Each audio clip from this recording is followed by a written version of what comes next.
What's going on, everybody? I'm Mike Levenko. Thanks for tuning in. Now, fantasy drafts are coming up in the next few days / next week, as we just finished week 3 of the preseason, so I thought this is the perfect time to put out my very own My Guys list.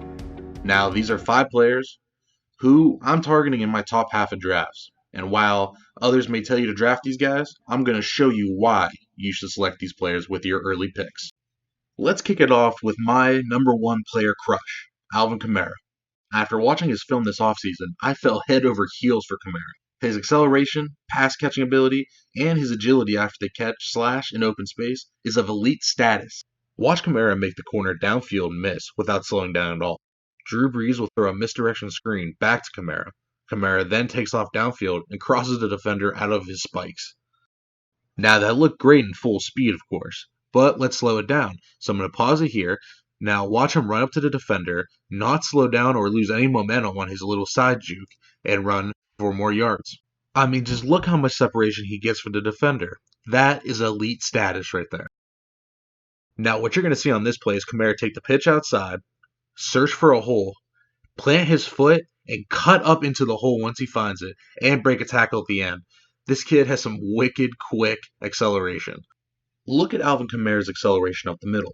Number 21 has to make a decision here if he wants to play Taysom Hill or Alvin Kamara on this read option. He plays more of the outside looking for the Hill run, and Kamara makes him pay with an easy touchdown. Just look how fast he gets to the end zone. Wow, he is freaking quick. Kamara catches a quick bubble screen and shows great balance and vision. Look at Kamara seal the defender off by going towards the sideline and having the balance to stay in bounds. That's a key play in a key situation. Although Kamara isn't known as a power back, he shows great balance and drive to get into the end zone. It looks like he is stood up, but he makes a great adjustment, extends the ball, lifts his knee to make sure it doesn't touch the ground, and crosses the plane before his knee is down. That's a great play from a great back. This play is just wow. I mean, look at the acceleration through the hole. He shows long speed on this play, which causes the safety number 36, may his soul rest in peace after that terrible attempt at a tackle, take a bad angle, which allows Kamara to pull away from the defenders for the long touchdown. On these next set of plays, let's focus on Kamara's route running and his ability to catch the ball. These aren't little delayed dump-offs out of the backfield. Kamara is lined up out wide or in tight on some of these catches. You don't catch 81 passes in 2 consecutive seasons by catching dump-offs. These plays are to show you that if you'd rather take a player like Ezekiel Elliott with his current holdout, or Christian McCaffrey, who himself is a great pass catcher, but isn't nearly the runner Kamara is, I think you'd be making a mistake if you took those other players if Kamara's still on your board. Of course, Ezekiel Elliott is a great player, but he's not the pass catcher Kamara is. And this year, Kamara's going to be pushing 1,600 yards like he did last year. I will say this. I have the number 1 pick in a league coming up, and I am taking Saquon Barkley. He is by far the best back in the league, and can literally do anything. But I need to say this. If I had the 2nd pick in that league, you can bet 10 out of 10 times I would be taking Alvin Kamara, even if Zeke returns before week 1. I will take Alvin Kamara at number 2 in any league possible. On FantasyFootballCalculator.com's ADP list, Alvin Kamara is currently going with the 2nd pick in non-PPR and half-point PPR leagues, while going 3rd in full PPR behind Barkley and McCaffrey. Kamara will be a guy you have to get with picks 1 through 3 if you want any chance of getting him. So don't worry, and let this be a surefire safe pick in 2019, because Kamara is worth it. Next up on my list is the fastest player in the NFL, Tyreke Hill. Now, this is a player who I understand if you don't feel comfortable taking in your draft due to suspected off-the-field issues. But when I play fantasy football, I try not to think of these guys as personalities, rather just players putting up points in a game. Tyreke Hill is another player I see people shying away from in drafts. According to Fantasy Football Calculator, Hill is currently going at pick 202, aka 14th overall in both non- and full PPR leagues.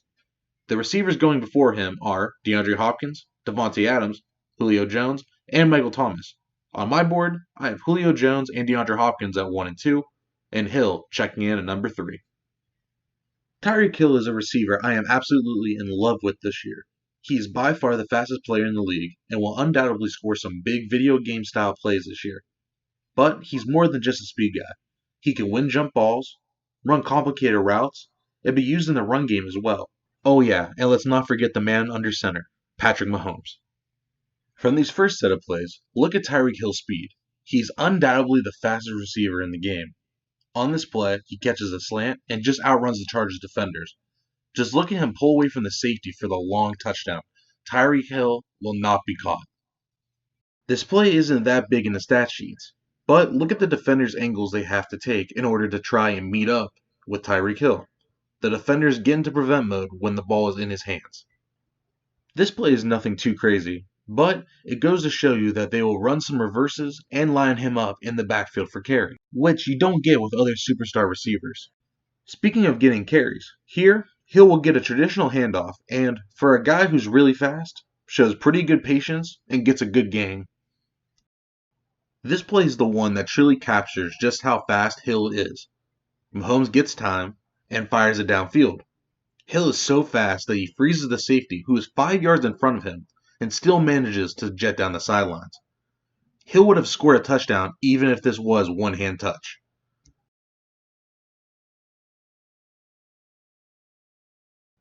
Now we all know Hill can run, but did you know he can jump? Hill wins this jump ball with 3 defenders in the area. This is an insane catch. Here's another jump ball. In double coverage, Hill comes back to the ball and attacks it at its highest point, while making a great hands catch. In one of the highest scoring games in NFL history, Hill makes a fantastic catch to save the drive, late in the game for the Chiefs on 3rd and 10. Hill is not your standard one-trick pony. He's more than a Deshaun Jackson, Ted Ginn type of player. Of course, he has his booms, but is so quick and fast after the catch that he truly can drop a bomb on any play. I mentioned earlier that I have Hill going as my number 3 receiver.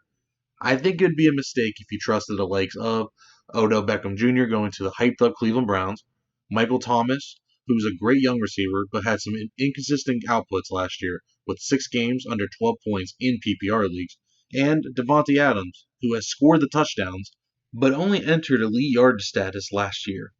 Tyreke Hill on the Kansas City Chiefs offense is a league winner if you manage to get him in the second round of your drafts. And trust me, he will be worth your pick.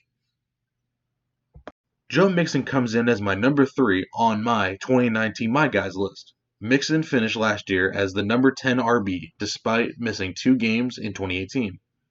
Mixon is a future star in the making, and you know the cliche. Third-year players are destined for a breakout. In 2018, Mixon totaled over 1,400 yards with 9 touchdowns and finished the season with 43 catches. But I'm not here to talk numbers. I'm here to show you why you should be willing to take Mixon in the late first round to early second round of your drafts. This play isn't flashy by Mixon, but what it shows is that Mixon has great speed and acceleration for a 6'1", 220-pound running back. He surprises the safety with his speed and makes him take a bad pursuit angle, and Mixon proceeds to beat him to the outside and run for a big gain. One big knock on Mixon is the fact that Cincinnati's offensive line doesn't look to be very good this year. First round pick, Billy Price, isn't starting on the offensive line, and they've had some key players leave in free agency and retirement. But this has never stopped Mixon from producing. Watch these plays and look how he makes the unblocked defenders look silly in the backfield. This play is one of my favorites of Mixon's. A running back at 220 pounds shouldn't be able to stop, accelerate, and reverse field and have enough wiggle to make more downfield moves. Mixon is destined for superstardom. Although Mixon isn't the greatest pass catcher in the NFL, finishing 2018 with 43 catches, he is still very good. Look at this play. Andy Dalton does his usual wobbly duck throw, and Mixon comes back to the ball and finds a way to get into the end zone after the catch. The last play I'll show you of Mixon's shows off his acceleration, patience, and burst. On this play, his hole is clogged, so he does a jump cut to the outside, changes his angle on the safety, stiff arms him to the ground, and runs for a first down. Now, Mixon is going on average at pick 207 in PPR leagues, which has fallen from his July 1st draft spot of 203. This puts him as the 19th player being taken overall. He's going behind players like James Conner, Nick Chubb, Todd Gurley, and Dalvin Cook. Todd Gurley in this list I completely understand, but the other 3, there is no chance I take over Mixon. Kareem Hunt returns right when fantasy playoffs are about to start, so Chubb scares me too much. I don't think James Conner is that great of an NFL talent, And Dalvin Cook has shown flashes, but maybe that viral video of him breaking an 80-yard touchdown run in the Week 3 preseason game boosted his draft stock. Cook hasn't been consistently healthy and hasn't proven yet that he can handle the full workload. All in all, I believe Mixon will finish the year as a top 10 back. He will have some down weeks due to the function of the offense, but we will have some big games as well. In 2018, Mixon had 3 games under 10 points, but had 6 games over 20. So if you're in the middle to late of the first round, look to get Mixon on your flop in round 2. Next on my list is Brandon Cooks of the Los Angeles Rams. Cooks is the staple of season-long consistency. 4 straight years of 1,000 yards and at least 5 touchdowns, and the 5 touchdowns came last year. His 3 seasons prior, Cooks had touchdown outputs of 7, 8, and 9. This offseason, I hear people say this more often than not. Yes, I got Robert Woods / Cooper Kupp. But when they get Cooks, you hear crickets. And not to mention, the big media outlets love to hype up Cooper Kupp and Robert Woods. In a draft I did the day Andrew Luck retired, Robert Woods actually went before Brandon Cooks, and Cooper Kupp went about 5 picks after Cooks. I'm here to show you why that should not be the case. A common misconception I hear about Cooks is that he's a streaker, where he just runs the deep fly route. And of course, he's one of the fastest receivers in the league, but that's not all he does. Here are some plays just from the Oakland game where he's running a deep cross or curl routes or basic underneath routes. And I'm not stupid. I know that Brandon Cooks' big selling point is his speed and long playability. On this play, the Rams run play action and Goff throws everything he has into this pass, and it still underthrows Cooks. That's just how fast he is. On this long pass, Cooks doesn't do too many moves to get open. He just uses his long speed to beat the defender deep and won the highest scoring games in NFL history. Jared Goff drops back and puts it right on the money. This play, Cooks doesn't catch the bomb, but he does catch the deep crossing pattern for a big gain against Denver. Here's the same play, just to the opposite side of the field. Goff rolls off play action and finds Cooks again for a big gain.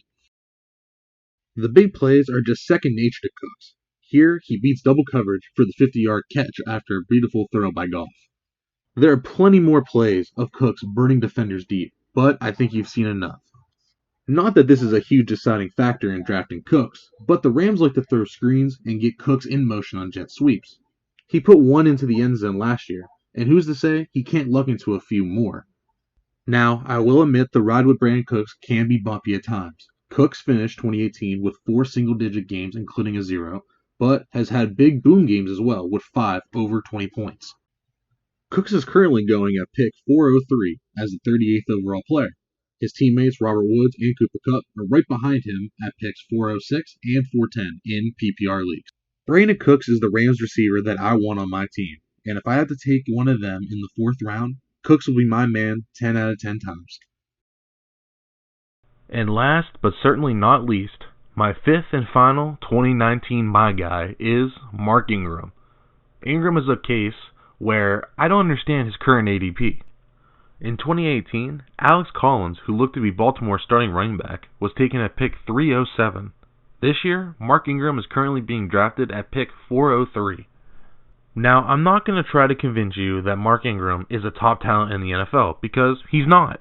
Not saying he's a bad player, because I think he's actually very good, but he's not at the top of the list in any one category. What I love about Ingram heading into 2019 are 2 things. One, his power is really, really good. And I love the situation in Baltimore. First, let's start with his power. On this first play, you're going to see Ingram drag defenders for extra yards, which isn't uncommon in his play. The next play, Ingram again refuses to go down on first contact and drives forward for extra yards. Even more power, he puts his foot in the ground and drives forward for the first down. Ingram is an incredibly hard guy to bring down. He never slows the beating down and continues bringing effort on every single play. This is one of my favorite power plays by Ingram. He catches the pitch, and right when it looks like he's going down, he runs the cornerback over and stays on his feet. I don't want this video to be too long, so I will stop the power plays here, but trust me, there are plenty more where that came from. I don't want this video to be too long, so I will stop the power plays here, but trust me, there are plenty more where that came from. I won't break these next set of plays down, but look at some of these finesse plays Ingram has. He's not just a one-trick pony. He can make some quick cuts and not only be a power back. Ingram is also a good pass catcher. He has had seasons of 50, 46, and 58 catches in his career, and last year only had 21. Gee, I wonder why. Oh yeah, because of my number one my guy, Alvin Kamara, being a beast in the receiving game. With Ingram now playing in Baltimore, I expect his work share to be very high. Baltimore hasn't had a consistent running game since Ray Rice. With Lamar Jackson's lack of passing ability, if Baltimore wants to win games, they will have to use the ground game. Of course, Jackson could make big improvements in his passing, but if that's the case, then I think it just helps out the offense even more. With Ingram going at pick 403, he's going after running backs like Chris Carson, David Montgomery, Josh Jacobs, and Aaron Jones. I like Ingram over all these guys. I know I have a 1,000-yardage player in Ingram if he's the main back in Baltimore and plays a full 16 games. With Aaron Jones, we haven't seen it before. Chris Carson has battled injury, and frankly, I think is a worse version of Mark Ingram. And not to mention, he has second-year running back Rashad Penny getting a good percentage of snaps. Josh Jacobs and David Montgomery are both unknown rookies. Not saying it can't work out for those guys, but I would rather just take the guy who I've seen do it before, which is Mark Ingram. Well, this was my 2019 My Guys list. I know these picks weren't very bold, but this list was meant to be more of a guide for when you are stuck between some of these players in your drafts, because ultimately it's going to happen. I want to thank you guys so much for watching this video, and I encourage you guys to leave a like and subscribe to the channel. I'll be posting videos like this periodically on the channel, so please show the love. I will see you guys next time.